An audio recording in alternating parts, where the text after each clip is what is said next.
जय श्री कृष्णा बहनों, आज मैं आपको इस वीडियो में ऋषि पंचमी की संपूर्ण जानकारी देती हूँ। ऋषि पंचमी की पूजन सामग्री क्या लेवें, इसकी पूजा विधि क्या होगी, इसमें क्या खाना चाहिए और इसकी कथा सुना रही हूँ। तो चलिए वीडियो शुरू करते हैं। मैं सबसे पहले आपको ऋषि पंचमी की पूजन सामग्री बताती हूँ। हम आपको बता दें कि ऋषि पंचमी का व्रत भाद्रपद शुक्ल पक्ष की पंचमी के दिन मनाया जाता है। इस दिन सप्त ऋषियों और ऋषि पत्नी की पूजा की जाती है और यह व्रत समस्त दोषों और पापों से मुक्ति दिलाने वाला परम पवित्र व्रत है। भारतीय परंपराओं के अनुसार रजस्वला स्त्रियां पहले दिन चांडालिनी, दूसरे दिन ब्रह्मघातिनी और तीसरे दिन धोबिनी के समान अपवित्र होती है। इसलिए इन 4 दिनों में घर में किसी भी वस्तु को स्पर्श नहीं करना चाहिए और जाने अनजाने में अगर स्त्रियों से स्पर्श हो जाता है तो उससे जो दोष लगता है उस दोष के निवारण के लिए ऋषि पंचमी का व्रत करना चाहिए और सप्त ऋषियों की पूजा करके इस दोष से मुक्ति पा सकते हैं। पूजन सामग्री में हम लेंगे एक पटिया और आंधी झाड़े के 108 डंटल, 108 आंधी झाड़े की पत्तियां और 7 डंडियां 7 ऋषि बनाने के लिए लेंगे और एक तुलसी का पत्ता रखेंगे ऋषि पत्नी बनाने के लिए। पूजन सामग्री में लेंगे कंकु, अबीर, गुलाल, कलावा नाड़ा, नारियल, चंदन, जनेऊ जोड़ा, पैसे, सुपारी, पानी का कलश, ऋषि जी को चढ़ाने के लिए कपड़े और ऋषि पत्नी के लिए सुहाग का सामान, केले या कोई भी फल, कपूर और घी का दिया और पानी का कलश और मोरधन लेंगे। इसमें चावल और हल्दी नहीं चढ़ाई जाती है, इसमें हल्का जोता हुआ कुछ भी नहीं चढ़ाया जाता है और खाया भी नहीं जाता है। मोरधन से ही इसकी पूजा की जाती है और मोरधन ही हाथ में लेकर इसकी कथा सुनी जाती है। मैं आपको ऋषि पंचमी की पूजन विधि बताती हूँ। ऋषि पंचमी की पूजा करने के लिए सबसे पहले पट्टिए को अच्छे से साफ पानी से पोंछ लें और उसके ऊपर आंधी झड़े की 7 डंडियों से 7 ऋषि स्थापित करें और एक तुलसी के पत्ते से ऋषि पत्नी स्थापित करें। उसके पश्चात सप्त ऋषियों को जल, गंगा जल के छींटे देवे, पंचामृत और दूध दही से छींटे देवे। उसके बाद शुद्ध जल से छींटे देकर और उन्हें जनेऊ जोड़ा चढ़ावें। ऋषि पत्नी को कलावा नाड़ा और कुछ लाल वस्त्र हो तो वह चढ़ावें और फिर सभी को कंकु चढ़ावें, मोरधन चढ़ावें, चंदन के छींटे देवें और मिठाई, कुछ मीठा हो, गुड़, शक्कर, मिश्री, उससे भोग लगावें और उसके बाद फल और जनेऊ जोड़ा चढ़ावें और पुष्प चढ़ावें। इस तरह भगवान की सरल विधि से पूजा कंप्लीट करें। सप्तऋषि की पूजा करने के बाद ऋषि पत्नी को सुहाग का सामान और ब्लाउज पीस या कुछ साड़ी हो तो वह चढ़ावें और उसके बाद हम ऋषि पंचमी की कथा सुनेंगे।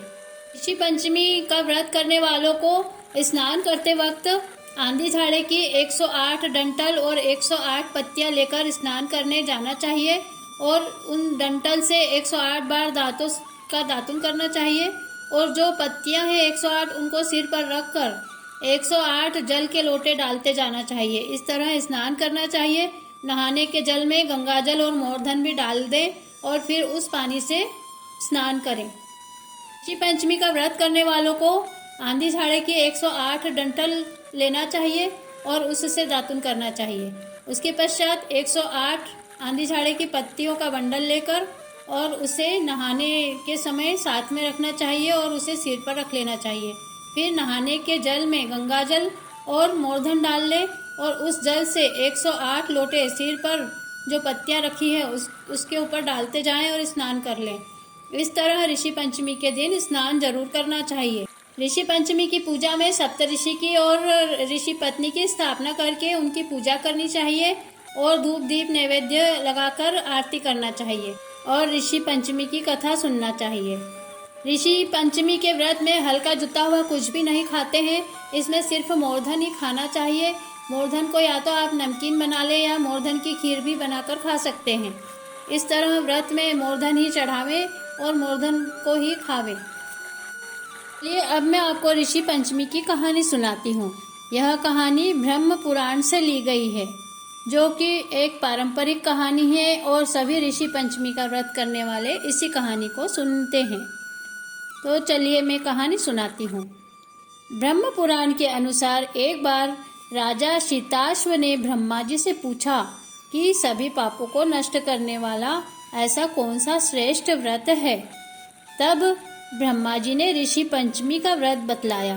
ब्रह्मा जी ने कहा कि हे राजा, शीताश्व विदर्भ देश में एक ऊतक नामक सदाचारी ब्राह्मण रहता था, जिसकी पत्नी का नाम सुशीला था।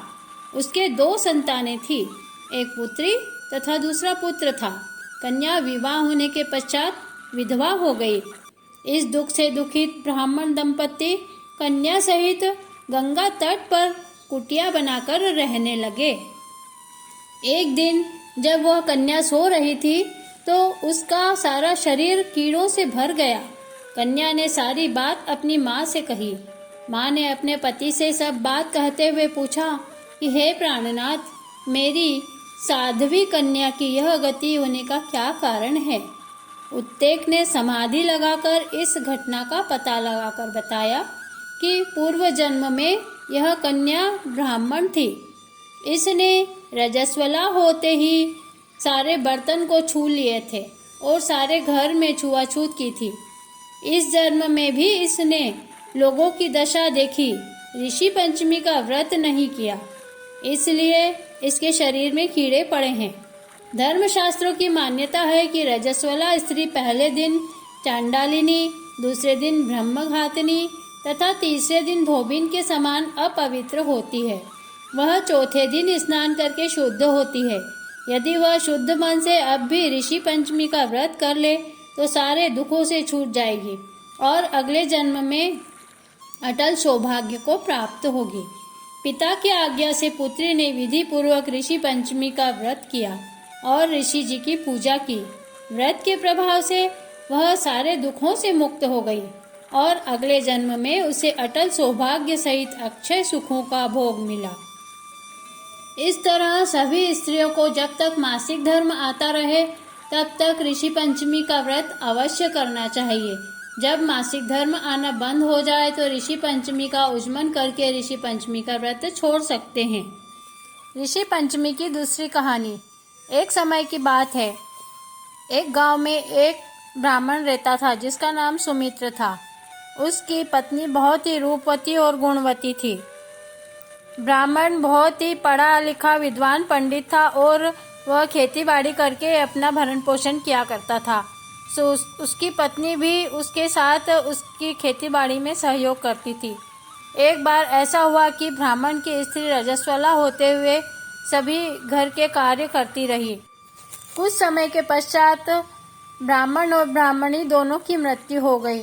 मरने के बाद साहूकार ब्राह्मण तो बैल और ब्राह्मणी कुतिया का जन्म लेके पैदा हुए। दोनों अपने लड़के के घर में रहते थे। बैल दिन भर खेत में काम करता था और कुतिया घर की रखवाली करती थी। एक दिन लड़के के पिता का श्राद्ध था। बहू ने खीर बनाई थी। बहू दूसरे काम में लगी हुई थी और एक चील खीर के बर्तन में सांप डाल गई। बहू को भी इसका पता नहीं था, पर कुतिया यह सब देख रही थी। कुतिया ने सोचा जब ब्राह्मण खीर खाएंगे तो सब मर जाएंगे और मुझे दोष लगेगा। अब बहू जब खीर की तरफ देख रही थी तो मौका पाकर कुतिया ने खीर में मुंह डालकर उसे जूठा कर दिया। जब बहू ने ऐसा देखा तो उसे बहुत गुस्सा आया और उसने कुतिया की बहुत पिटाई की, जिससे उसकी रीढ़ की हड्डी भी टूट गई और उसे दिन भर बहू ने कुछ खाने को भी नहीं दिया। फिर बहू ने दूसरी खीर बनाई और सब ब्राह्मणों को भोजन कराया, लेकिन बहू ने कुतिया को कुछ भी नहीं दिया। रात हुई जब कुतिया और बैल दोनों बातें करने लगे। कुतिया ने बैल को कहा कि आज तो तुम्हारा श्राद्ध था, पर तुम्हें तो खूब खाने को मिला होगा, मुझे तो आज कुछ भी नहीं मिला। बहू ने खीर बनाई थी, उसमें एक चील सांप डल गई। मैं सब देख रही थी, बहू को उसका पता नहीं था।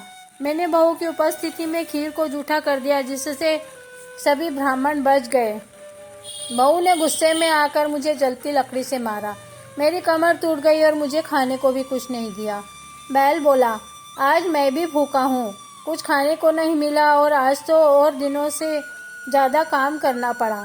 बेटा तथा बहू दोनों उसकी बातें सुन रहे थे। दूसरे दिन बेटे ने पंडितों को बुलाकर पूछा कि हमारे माता पिता किस योनि में हैं।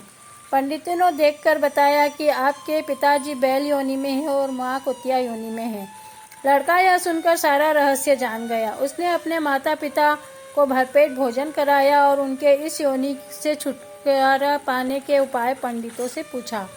पंडितों ने देखकर बताया कि तुम्हारी माँ रजस्वला होने के बाद भी सारे घर के काम करती रही, जिसी के दोष से उन्हें कुतिया का जन्म मिला है, और तुम्हारे पिता भी उनके संपर्क में आते रहे, इसी कारण वो बैल होकर पैदा हुए।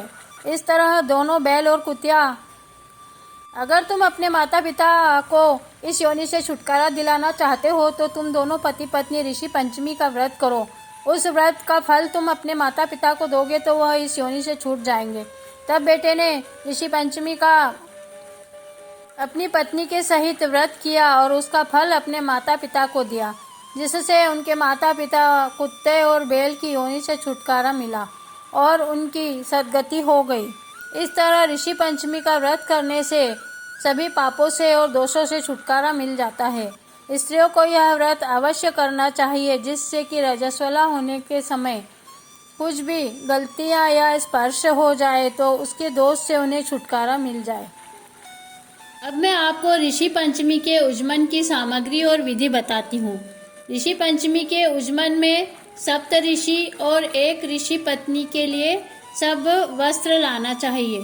सप्त ऋषियों के वस्त्र और ऋषि पत्नी का सुहाग का सामान और साड़ी लाना चाहिए। उसके अलावा सप्त ऋषियों को देने के लिए कुबड़ी, माला, आसन और पंचपात्र, आचमनी, छतरी, चप्पल, जनेऊ जोड़े और अपनी सामर्थ्य के अनुसार दक्षिणा, ये चीज़ें 7 जगह देना चाहिए। और सप्त ऋषियों को भोजन करवाना चाहिए, ऋषि पत्नी को भी भोजन करवाना चाहिए और भोजन करवा के ये सारी चीज़ें देकर इस तरह उज्जमन करना चाहिए। ये भोजन जमाने से पहले सप्त ऋषि की पूजा करें और आंधी झाड़े से नहाएं और इसका छोटा सा हवन भी करवाना चाहिए। और इस तरह सप्त ऋषियों को जिमा कर सारी चीज़ें देकर और ऋषि पंचमी का उज्जमन कर लेना चाहिए। उसके बाद ऋषि पंचमी का व्रत आप छोड़ सकते हैं। इस तरह हमने ऋषि पंचमी व्रत की संपूर्ण जानकारी इस वीडियो में दी है और 2 कहानियाँ भी सुनाई है। हमें आशा है कि आपको हमारा वीडियो ज़रूर पसंद आया होगा। अगर आपको पसंद आया हो तो आप हमारे वीडियो को अधिक से अधिक शेयर कीजिए और सब्सक्राइब कीजिए। वीडियो देखने के लिए आपका बहुत बहुत धन्यवाद।